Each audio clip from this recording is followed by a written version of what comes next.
Goodwill workers of Reddit. What are some of the weirdest, most interesting things people have donated?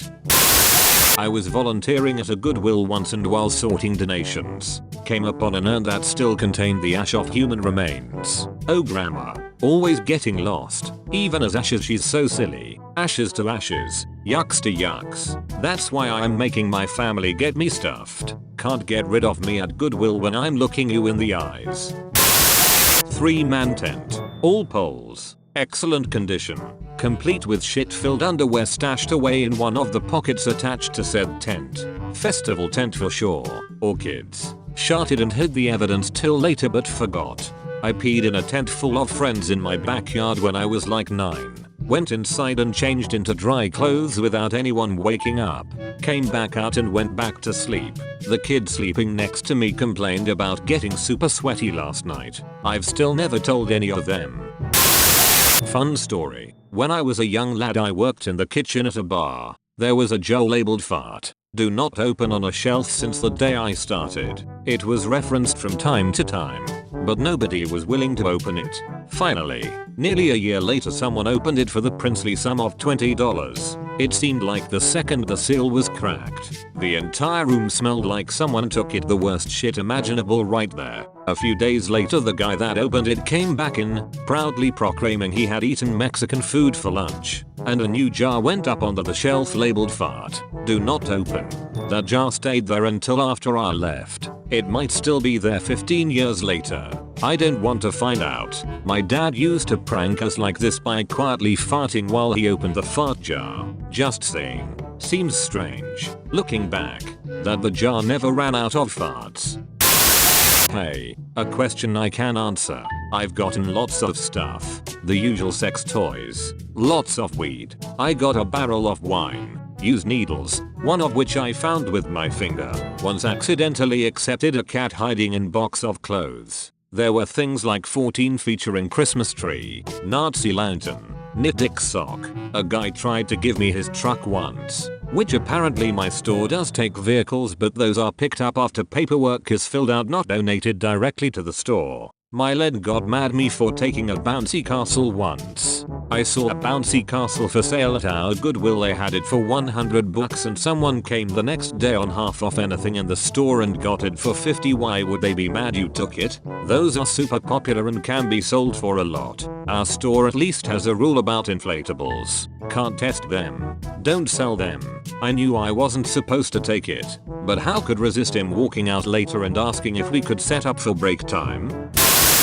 During the Austin, TX serial bombings earlier this year, someone donated an artillery simulation device that ended up going off while being sorted and led to minor injuries to an employee and mass hysteria that the bomber had started to target donation drop-offs. Bad weird donation. Worst timing was at that very same fucking Goodwill that morning. Well, you're definitely not living up to your username. Maybe it's now here, man. The used vibrator was a highlight, with the added touch of a single pube stuck to it. The dead mouse was a somewhat different experience. The homemade jam was a nice one. We couldn't sell it but we had pre-opening staff toast parties in honor of Mrs. Old Lady and her homemade plum jam. Edit. Just remembered another one. The mystery knitter. So every so often, at various times of various days, a bag would appear. A nondescript white bag. Full, with white tissue paper on top.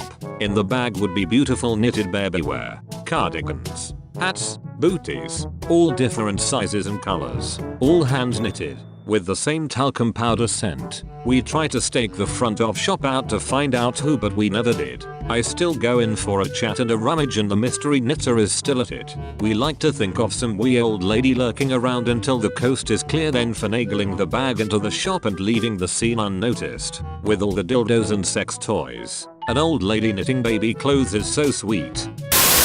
This guy brought in a metal Dance Revolution pad that looked like it was harvested off of an original arcade machine. Edit. If anyone can help me, I have an image on my profile submitted to the DDR subreddit. I think it's actually Dance Revolution. Honestly, if it still functioned when hooked back up to the machine, it may be worth a bit to someone into the game who wants a setup at home. I took it home for $14. Trying to justify $40 for a PS2 converter box.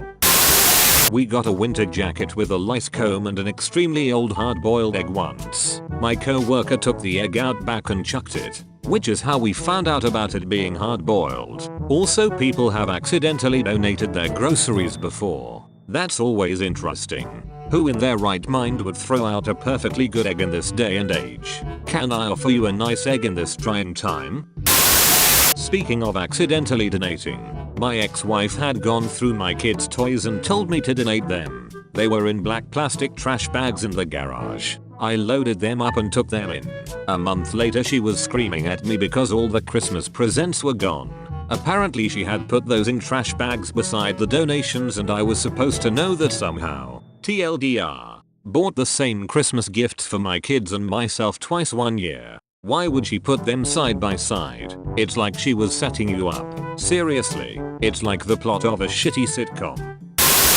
Worked there one summer at a satellite drop-off area by a bar. Weirdest was a medical study skull made from a real human skull. It came in a legit medical study supply box. The top of the skull was cut and hinged. Oh shit, I would have been so excited to find that. I worked for Goodwill for a summer and we didn't get anything half as cool as that. Those things are really valuable. Sorta. In the UK at least they're getting much harder to come by because of stricter laws introduced in the Human Tissue Act, and the existing ones get damaged and lost over time. Especially some of the small bones in the front of the skull.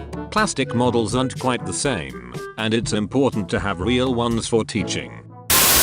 Not a worker, but one time I found a handwritten Bible, in German, from 1849. The 14-year-old me couldn't afford the $150, but I assume that it might have gone for more online. Oddly, older Bibles from even the 1700s aren't as valuable as you would think. Most printed book in history. A briefcase of about 20 display model cell phones. This is pre-smartphones. Just fake cell phones. Display models. From a cell phone store. They don't turn on.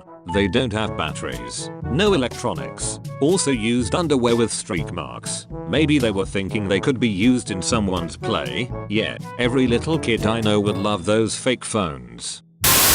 A blazer vest with a live bat comfortably nestled inside it. Cute little guy. Never got pictures. Was before the age of smartphones, I'm afraid. Got the thickest pair of gloves to carefully grab him and release him outside.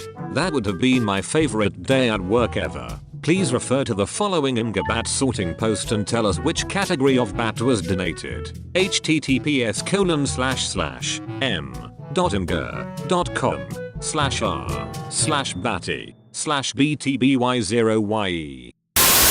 I used to work at Value Village and one day somebody brought in an entire truckload of machines used in a convenience store. Those hot dog rollers, Slurpee machine, warming cases, and surprisingly that ended up selling them.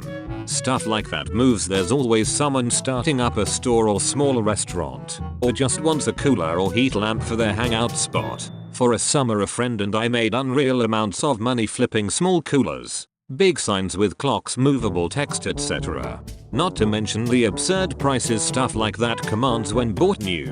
A thrift store find of something like that is probably 99% off the new price.